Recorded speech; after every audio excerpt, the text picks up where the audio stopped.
Freedom and censorship can't exist in the same world. And that's true whether it's the government or private corporations who do the censoring. Hi, I'm Ron Coleman, and welcome to the ColemanNation podcast. It's a show where I sit down with guests to discuss the future of free expression and thought in our interconnected world. Here we will focus on issues involving social media, cancel culture, and free expression that everybody who cares about ideas or freedom should be wrestling with. Hello, ColemanNation residents. Actually, no, it's not a nation resident thing, right? It's a end of the line thing. Hello, fellow members of the end of the line of the ColemanNation. I want to thank you for listening today and for joining me in my discussion with one of my oldest friends. And you know, Jeff and I were not childhood friends, but I've been an adult for so long at this point that Jeff and I qualify as pretty old friends. He's also one of the most interesting people in or out of Washington. He's an activist, a lawyer, First Amendment guy, former media executive, network executive, IP executive. What hasn't he done? He's extremely knowledgeable about lots of the stuff that we talk about here. So I want to welcome Jeff Ballabon onto the show. And Jeff, maybe just a couple of words about what you're up to these days? Sure. Well, first of all, glad to be on the show. I didn't notice until just now that ColemanNation actually comes across like culmination. Yeah, because otherwise ColemanNation would already just be a kind of pat. But if no one, including arguably one of the smartest people I know, which is you, if no one gets the pun, maybe Harmeet was right. Well, I think that's an evergreen. Harmeet's always right. You've known Harmeet longer than I have, I think. A little bit, I think. Anyway, so what am I working on? I'm working on a bunch of different things, really emerging. I still feel like I'm emerging from COVID. I still feel like I'm depressurizing. And depending on where you are across this vast land listening to ColemanNation, we were hit very hard with it in certain areas in New York. And I know there were people across the country. I'm involved in a bunch of conservative-leaning chats, WhatsApp groups, emails, and there was this whole discussion about it's not real, it's fake, it's a hoax.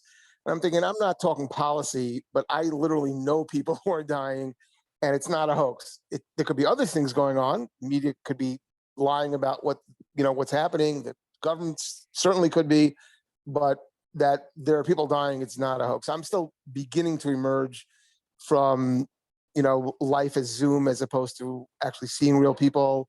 I haven't been traveling, but surprisingly, people assumed that the Trump years would be extremely busy for me in terms of, because of connectedness, et cetera, people would reach out to me for work. The truth is, the last few months, just an extraordinary array of projects have been coming my way that are really across the board interesting, which I'm sure we'll get into at some point during these conversations, of a tremendous variety of nature. Some have to do with media, some have to do with politics, some have to do with culture. So I guess as they come up in conversation, we could talk about them individually, but there's a big array of projects. All right, good. Let's see if we can make that happen. Jeff, as you know, you and I can talk and have spoken for hours on end about all kinds of things. And we could do that here too, but I do try to, what's interesting to me is when I ask people to be on the podcast, they almost always ask me, what's it about? Which I find fascinating because I would think, well, it's about me. I'm Ron Coleman. And somehow so what you have to do is pretend that it's about a subject, and then it can be about you, Ron Coleman. And of course, even if to the extent that your guests are great, it's how Ron Coleman does a great job with his guests, because that is what the podcast is who's the guy. But since you and I met you're saying basically this is Seinfeld's podcast. It's a show about nothing. It's a show about nothing that's going to make billions of dollars. Yeah. There you go. And then be completely obscure in just a couple of years. Yes, with a heavy dose of cynicism. Yeah, I get it. You and I met at a Federalist Society executive. No, it was the New York branch of the Federalist Society, or New York meeting of the Federalist Society, which I don't know if when the last time is they've had one of those. But we had never crossed paths before, and we instantly hit it off. And we have worked together on a couple of projects. One involving media, and some legal stuff that we've done together. You spent a lot of time as a lobbyist in Washington. Way to alienate people, Ron. Thanks. No, you're now going to tell us why you would never do it now. No, I wouldn't tell you why I wouldn't do it now. I'll explain why I did it. And if you were doing it now, because now that we've established it's only we're negotiating over price, which is always the case. If you were dropped into a super duper great assignment as the legislative representative of some esteemed institution or constituency, what do you think would be the first thing you'd find different on Capitol Hill compared to when you were doing that regularly? Yeah, well, the obvious jump is the insane polarization. So it's a long time truism in Washington, and by way of background, I spent some time working on Capitol Hill. Actually, by way of bigger background, let's tee this up about lobbying and working in Washington. Tee it. I was a absolutely miserable young associate at a law firm, and I tried at a big law firm. Well, I tried a couple law firms. I tried big, I tried fair. mid-size, I tried corporate, I tried litigation. I just didn't like the whole thing. And what really occurred to me that I didn't like about it was I didn't like being paid to take positions I didn't believe in and push them, not by dint of better argument, better case, but by being able to throw more money at a system that is where that really matters. You make that sound like a bad thing. Right. I know. And I love talking to you when you're not billing me by the hour, Ron. So yes, I'm apropos of nothing. So I just felt uncomfortable. And there was two things happened. One was an emotional, spiritual, I can't believe I'm really put here to use my best asset, because physically I'm a klutz. So it's my brain, and use it for, just put it up for hire. There seems something fundamentally wrong with that. And the other was, I remember one night, and Ron, as you point out, I'm one of your older friends, so we go back to the time where it wasn't instantaneous, word docs with autocorrect, et cetera. In spell check, we actually had armies of professional proofreaders sitting in the bowels of the building, right, who would go over documents, and we'd wait for them to turn them around, and they'd do the word processing, and then we'd have to review it, because of course you still have to have some junior associate whose butt is on the line, right, so who's responsible for any mistakes that they make. And so you're essentially a highly overeducated, glorified, and yet undertrained proofreader. And so you're not good at this, but you're responsible for it. And so but especially in your case, Jeff, because you went to Yale Law School. Oh, thanks. So that's true. So we're sitting there and with a couple of friends, also junior associates, in the library at 3 a.m, waiting for a document to be turned around. And I'm reading some issue of some American lawyer or something like that about the richest or the most successful lawyer of that year, some litigator who'd made some ungodly sum of tens or hundreds of millions of dollars. And everyone was oohing and eyeing. And I just felt miserable. I was morose, thinking, God, he's 52. If I'm 52 and I'm still doing this, I'm going to kill myself. And that was a big moment of clarity, which is, here is literally the most successful lawyer in the richest country in the world, and his life looks like misery to me. Why would I continue this for another moment? And that was the moment where I started looking for alternatives. And as you say, I went to Yale, so a lot of Yalees don't go into actual regular legal practice. And the friends who seemed to be having the most fun were the ones working in Washington. And I went down to Washington and met a couple people. I could have easily ended up working up for a Democrat as easily as a Republican. I didn't have a thought in the world about policy or politics. I ended up working for a moderate Republican, Jack Danforth, senator from Missouri. And he taught me a lot about life, because not only is he a U.S. senator, but also just a very different culture, right? I mean, he's Mayflower on both sides of his life, the heir to the Ralston Purina fortune, and an Episcopal priest. So very different from, you know, my New York background, and I just learned a tremendous amount. And because he was so middle of the road and got along with both sides of the aisle in a way that today doesn't exist, it was a way to really focus on policy. And that's where things got started. So what I learned was when I left Capitol Hill, because I know I'm rambling, we're talking about lobbying. When I left Capitol Hill, my first job after Capitol Hill was I was recruited to come work at Court TV. This will really date us, Ron. Court TV, and I started there the day of the OJ trial. And their whole issue was a legislative, regulatory, media perception issue, which is should cameras be in courtrooms? And I started working on that. And lobbying, I see as only like one aspect of what I do, which is really issue campaigns, campaign on big ideas across America, because the same argument had to work in very liberal states and very conservative states. So I had to come up with an argument that worked in Mississippi and Maryland. And that's where I first learned the art of defining a narrative and finding a narrative that actually unites people, mostly by finding what it is they're most concerned about in the world. And it turns out, right wing or left wing, most people are concerned about the same thing. The story they tell themselves about how the world works is different. Well, that's fascinating. I never thought about it that way. But that's a gigantic difference, though, as it turns out. But it seems that it's a much bigger difference now. And we're leading up to your answer to my question, which was what would be different. You said polarization. So let's see if we can maybe fast forward a little bit to.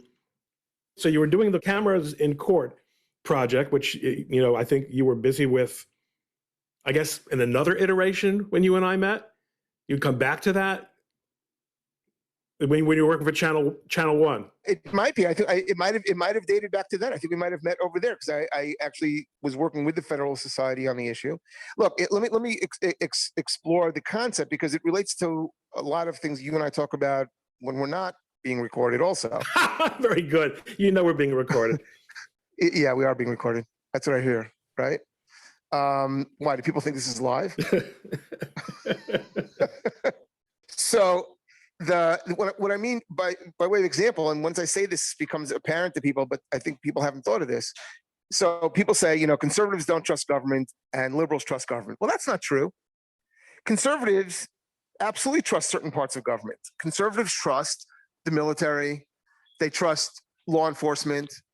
What they're not interested in is social engineering and redistribution of wealth. Okay. Liberals, they don't trust government, right? I mean, sure, they trust redistribution of wealth and social engineering, but they don't trust military and law enforcement. So the narratives actually, when you dig down deeper, you realize, and in my case, you know, for 20 some odd years, the media had spent a fortune on lobbying this issue of cameras in the courtroom. And all they were doing was talking about the First Amendment. And I just fired all those lobbyists because why are you lobbying about the First Amendment? If you have a First Amendment argument, you litigate it. Mm-hmm. But the answer is the judges were on the other side of this issue in many cases. Right. They didn't want to have scrutiny. And so instead, I thought, what's the argument here? And the question is, people don't trust the judges. For conservatives, they don't trust judges who legislate from the bench. And for liberals, they don't trust the way minorities are treated in the courtrooms. And so it's literally the same argument, which is, the more Americans are able to actually scrutinize what takes place in court, the better the system works. And that's an argument that both sides found compelling. And so even against the backdrop of, there were people writing about this, how come while this OJ trial is a circus, laws are being changed to allow more camera access? It's because honestly, this argument was working because it's the truth. What's the truth? Well, it's the truth that, the argument was really the truth, which is that people, at the end of the day, people harbor grave misgivings about the way the courts work. The problem is people are divided, and this goes back to polarization. People are divided about what it is they're afraid of, okay? But they share a concern about the way the courts work. And therefore, finding an answer, if you keep on climbing higher up the fear tree, like there's a decision tree, I think there's a fear tree. Okay, you'll find what unites people. And if you focus on that, you can actually bring people together. Today, going back to your question about polarization, today that's become much harder because today, even if people agree on the same set of concerns, they will disagree for the sake of disagreeing with the other side. And so what you're finding increasingly in public policy and in public discourse is, wait, why was this bad when he said it, but it's okay now? Mm-hmm. Especially, for example, as it relates to Trump, but also as related to Obama. Okay. Mm-hmm. Why is something that this guy says automatically, not I suspect his motivations for it, or I'm going to scrutinize it 17 times because of who says it? It's no, once this position is taken, I am now automatically on the other side. Well, I think by pointing out that this is something that there's no I don't think there's any question that there have been conservatives who did it with Obama and conservatives who did it with Clinton, and there were certainly liberals who did it with Bush. Name your Bush.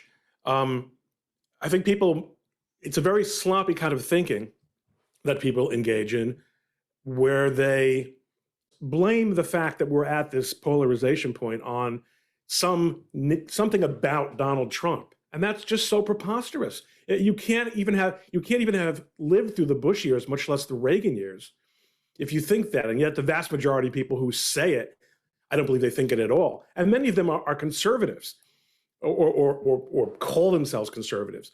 This level of polarization has been increasing steadily. Since if there was ever a sort of era of good feelings, maybe in the 1970s, I'm a little bit skeptical about that as well. But it wasn't that way under Reagan. I mean, they were every bit as vicious with him as they were, and he was genial. Oh, no question. No question, Ron. Look, here's what I think really happened is Trump was part of their ecosystem. Okay. And what he did. Explain it. Explain what you mean, because I see what you see several reasons why that might be true. But Trump was, let's face it, Trump was a media celebrity.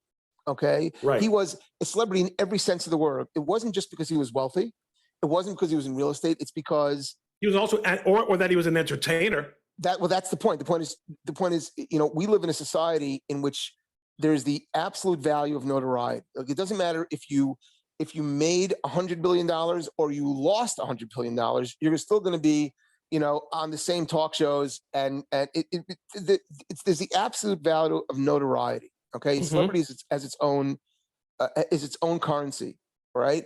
And I mean, look at the Kardashians, right? I mean, but there's a million examples. But they just read something yesterday, the Kardashian decade. I mean, it's extraordinarily, but it's horrifying to think about that. And in this culture, Donald Trump, not because he was a successful businessman, he actually dominated as a hugely successful celebrity. And he wasn't a celebrity you love to love. He was a celebrity you love to hate, right? Because that was his shtick. You're fired, right? Okay. And it doesn't matter. He was loud. He was egotistical. He was brash, and people loved to hate it, or they loved it. Either way, that's what he was. And he turned on them. Okay. Now he turned on them because as soon as he ran as a Republican, they turned on him, and he would have easily, I believe, worked with the left on a whole array of priorities for them. Absolutely. And they just shut him down, and they treated him so abusively. I mean, Lara Trump, his daughter-in-law, Eric's wife. So she was at CBS News. I was at CBS News. We didn't overlap, but we knew a lot of the same people. And we spoke about this afterwards. And she said, from one day to the next, her colleagues at CBS who liked her, trusted her the same way she liked them and trusted them, all of a sudden, she became an absolute outcast. She was demonized immediately because her father-in-law was running for office as a Republican. And so it was a combination of that and Trump's brashness, where, there was a 17-person primary on the Republican side, and a lot of them were promising to fight political correctness. Trump didn't promise to fight it. Every time he opened his mouth, he launched another barrage of rockets against the left, all right, against political correctness. Right. Not in so much, right? And so that was unforgivable. And so they essentially, he wasn't attacking them. He was for the first time in decades defending against their decades of attack on reality, their decades of pushing a narrative of garbage. And he, and he didn't hesitate. He just struck back. And I'm not there's a lot about the way he did it that we can criticize, but in terms of what's happened, it's not so much that he created polarization. He's the first one to respond Bingo. in kind. Jeff, when are you going to say something I disagree with? It doesn't have to be today. But now let's fast forward Sure. to the great culture war over cancellation. In other words, they have essentially, for all practical, I mean, look, you've seen a gazillion tweets from me on this topic that there are media legacy brands like your old employer, CBS, that bear virtually no cultural or functional relationship to the CBS that existed when you and I were growing up. I don't want to wax overly nostalgic for Walter Cronkite, but it's whatever it is now, it isn't that. They have succeeded, these media legacy brands that again, they do other things from what they once did, but they're still, in the eyes of many, many millions of people, the place you go for legitimate information. And then on the other hand, there's social media, which to a large extent, they have succeeded in co-opting and getting rid of this, of many dissenting voices. One of them including Trump himself, which is an incredible sign of weakness. I mean, going back to your court cameras in the courts thing, granting you the premise, which I'm not sure I necessarily do big picture, that the only reason judges didn't want to have cameras in the courts, or not maybe, the only reason was that the predominant reason they didn't want to have cameras in the courts was because they didn't want people to see what a joke the system was or how badly they were doing or whatever the case may be. When you are shutting down communication, it is a sign of weakness.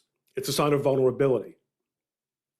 But if you can succeed in shutting it down, do you win, or in the long run do you end up losing because of that vulnerability? Right. So from the specific to the general, I mean, in specific, let me be clear. I'm not suggesting that all judges feel this way. What I'm suggesting is that I was making an argument that would be successful. For example, when you tell a congressman who is constantly running, because their election is every 2 years, and they're constantly under pressure and scrutiny, that the reason judges don't want cameras in the courtroom is because they say they don't want political pressure, that's going to win you that guy's vote. Okay, so, but with the judges, to be fair, for example, in the Supreme Court, I met with Rehnquist when he was Chief Justice, and he was perfectly willing to have a camera in the Supreme Court.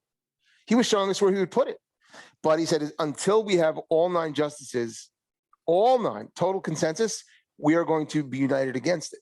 So, I'm not complaining about that sense of, collegiality, et cetera. That's fine. But it does trouble me that leaves it to, the Linda Greenhouses of the world to be able to tell America what's taking place in the most important court, in the third branch. That's a problem. We should be able to see it. In fact, ironically, if there is one court that should be live on TV, it's that one. I agree. Because there are 0 surprises. Correct. No one is going to make a mistake introducing an exhibit into evidence. No one's going to knock his water over, and we have to take a recess.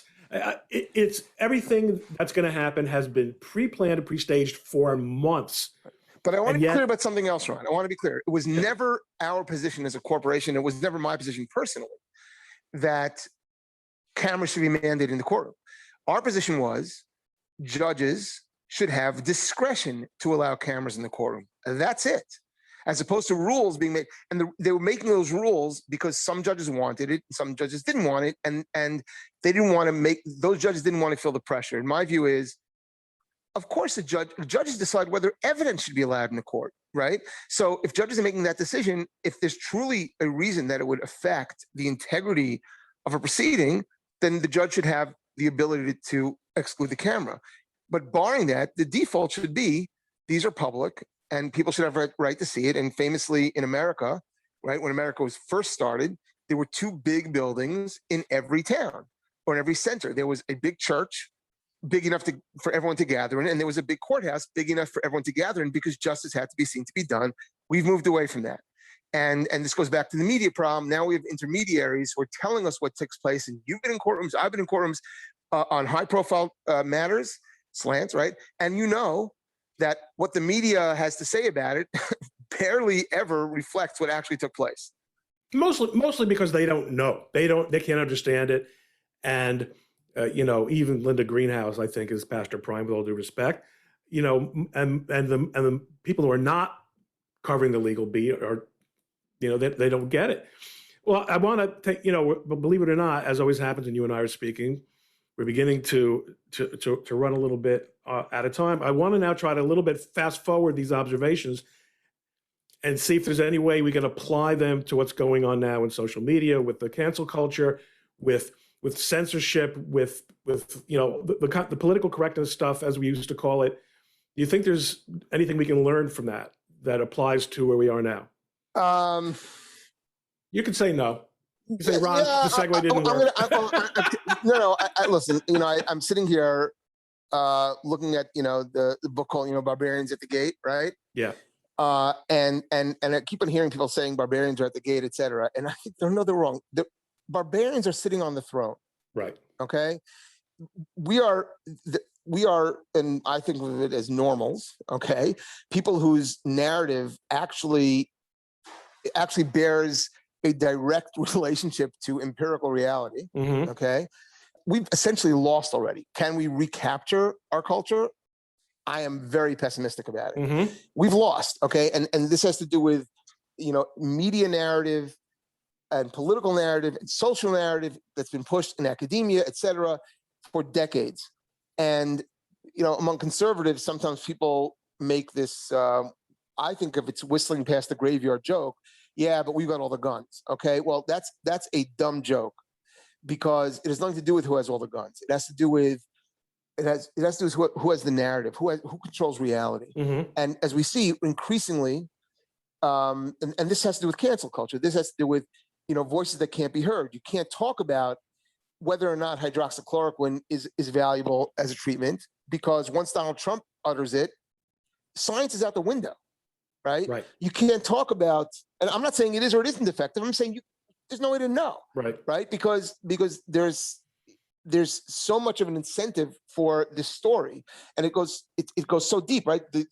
A friend of mine wrote a spectacular piece, right? She's trained she practices as a doctor, and she's trained Stanford lawyer, and she wrote a piece saying, it took me 5 minutes or less on Google once I heard that there was an outbreak of a virus, a SARS-like virus in China, in Wuhan, to discover that there's a level 4 laboratory that just opened up there. Mm-hmm. And et cetera, et cetera. Every journalist should have known this was something to look into. Well, this is the Jon Stewart rant that was popular.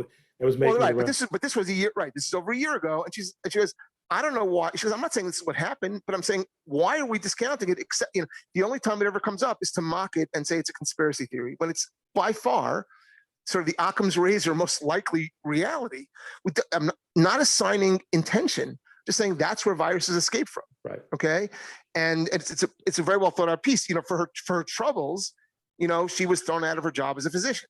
Right. Wow. It's yeah. So the cancel culture, again, like everything else, when the left starts talking about a phenomenon in an accusatory way, they're projecting. So when they talk about, Donald Trump doesn't get reelected, there's going to be violence in the streets. Well, that's projecting, because we saw there was violence in the streets that they were doing, right? And we saw massive violence. Well, especially when it looked as if, because they didn't know the fix was in, it looked as if Biden was absolutely going to lose. So that's what that violence was about. That's right.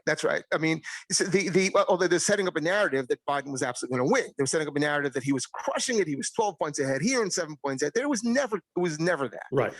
And again, this is not a discussion about, was the election stolen? No, that's right. The point. Right. The point is, there's a narrative that was presenting the idea that Biden was a shoo-in, that he was going to have a record, shoo-in in these states, and none of that was true. Right. All right. The polling was miserably manipulated, and I've done this long enough to know how those polls are manipulated. Anyway, I actually want to move to something else, though, Ron, if I can. I know this is about you. No, it's about no, Jeff. It's about my experience with you. Ah, wow. It's so beautiful. What I want to say is, I challenged you to something before we started, but now I'm afraid we actually were too successful. Right? That is so. You know what kind of people say things like that? Pushy New York Jews. Yeah, well, if I knew any pushing New York Jews, I would cancel them.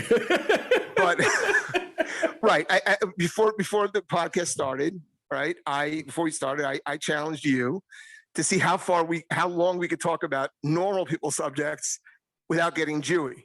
Okay, Right. But actually, I think to me, part of what makes you interesting, I think, to people, and I know what makes me interesting to people, is the fact that we have this whole inside-outside reality where, we live in these two completely different worlds. And you were just talking about the normal.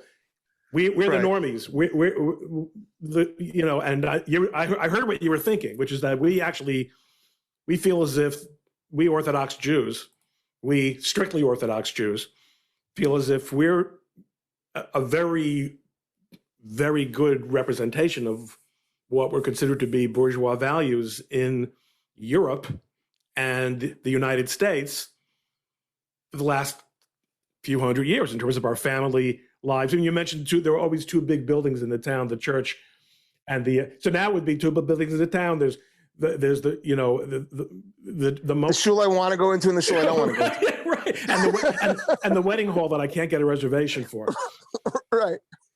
So, the kosher restaurant, that I don't trust. But yes, but keep going where you're going, because you and I also discussed. No, I mean, I think what people find interesting is, look, as you say, we're both strictly observant. We both raise our families in more or less very similar kind of circumstances, send their kids to similar kinds of institutions, largely to actually protect them, to avoid what we saw in our own educations, right? We both, I mean, I grew up religious, and I know that you sort of came to it observant, and you came to it, but we both spent time in these elite Ivy League secular institutions, which are supposed to be the pinnacle, right? Right. And yet, from my perspective, with all respect to my very clever and good friends from law school, I was stunned at what passes for scholarship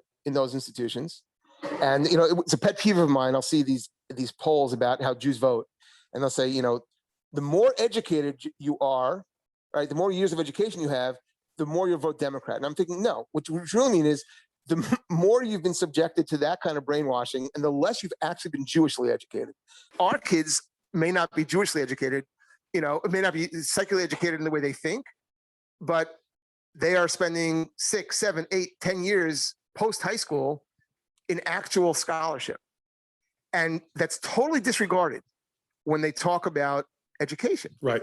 So now looking at the polling, they'll say, well, the more educated Jews, and that's supposed to send you a message that, yeah, well, sure, the less educated, benighted ones, right? Those Orthodox Jews, they're the ones who have this series of less educated, benighted ideas. How about, no, it's the ones who actually have a clue, because they've been completely steeped in the history of our people and our faith. But also in the use of their brains, in rigorous logical analysis. Right. I mean, I had a son who before he started law school asked me what that culture shock was going to be like, and one of the first things he reported, I mean, I told him what I thought, and what he was stunned at was the absolute rule. I mean, this was a rule that disagreement was violence.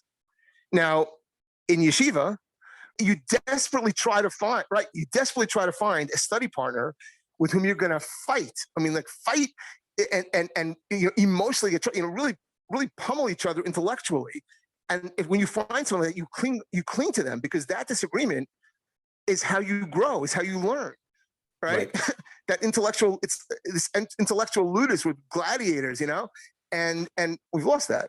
And this is one of the reasons why people say to me, Ron, why are you still on Twitter? They're just a matter of time until they kick you off. Why don't you go to Parler? Why don't you, I'm involved with CloudHub, but what I find is that by going to a social media platform where most of the people are more or less in agreement with me, it's not fun. It's not interesting. There's no friction. There's no challenge. Am I claiming that I'm like the most open-minded guy in the world, and I'm going to be someone who's going to talk me into supporting Kamala Harris presidency. No, of course not. I'm not claiming to be that open-minded, but I am claiming that I'm prepared to have a bona fide discussion about why. Right, but see, that's threatening. Okay, that's threatening to the left, because I'll give you an example. Right, if you came to me, right, your listeners may not know what I look like, but they know what you look like, right? So if you came to me and said, Jeff, don't call me Ron anymore, call me Rita, and I'm a woman, okay, I wouldn't be insulted or threatened by it, right? It wouldn't hurt me at all. I would feel, oh, poor Ron, I wonder if I can help him, okay? Mm-hmm. Nor would I make the mistake of thinking Ron's now a woman, okay? And I'd say, oh, I really want to help Ron because he's going through something, okay? But I wouldn't be threatened by it. But if I say to you, no, you're not, right? You're threatened by it, because I'm not threatened by it, because I have empirical reality, which makes me very comfortable knowing that, based on not just your appearance, but, chromosomes, et cetera, you're a man, okay? You have nothing but narrative. And the left has nothing but narrative on everything, from foreign policy to domestic policy to gender politics.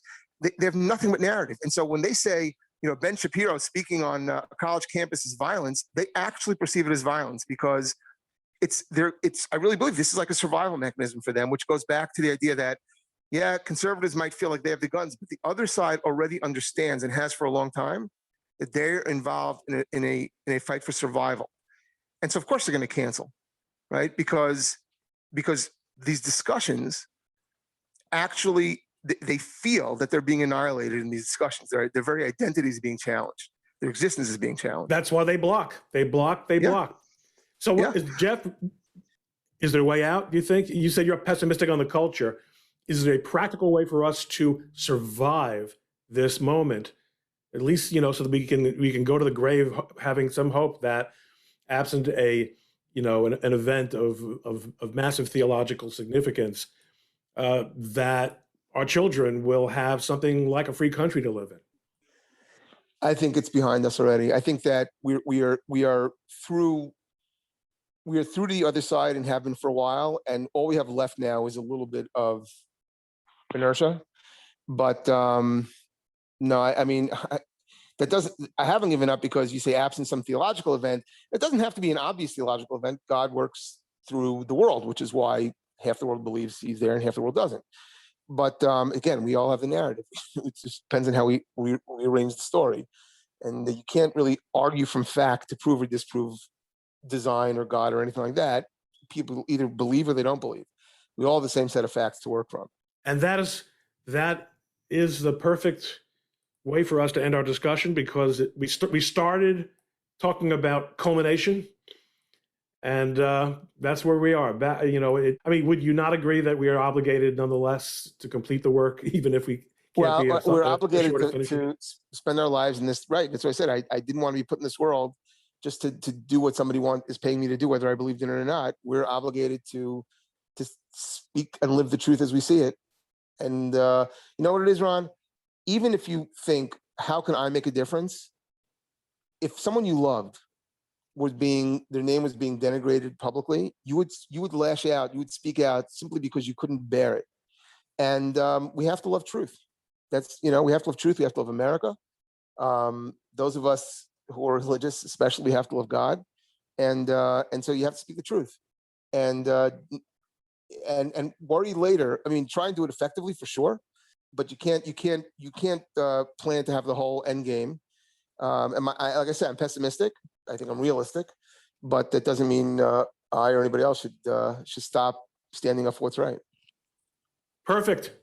Jeff, have a great Shabbos. You too. Great talking to you. We'll definitely do this again. Okay, my friend. As long as I don't get canceled. Okay. Well, then we'll do it on Parler. Okay. Hey, thank you for listening to the ColemanNation podcast. Don't forget to subscribe on Apple Podcasts or your favorite podcast app. If you like the show, please rate it 5 stars and leave a review. For more information, please visit the show's website at ColemanNation.com. That's Coleman-Nation.com. Or you can visit my blog at likelihoodofconfusion.com. Join us next time on the ColemanNation podcast, and have a great day.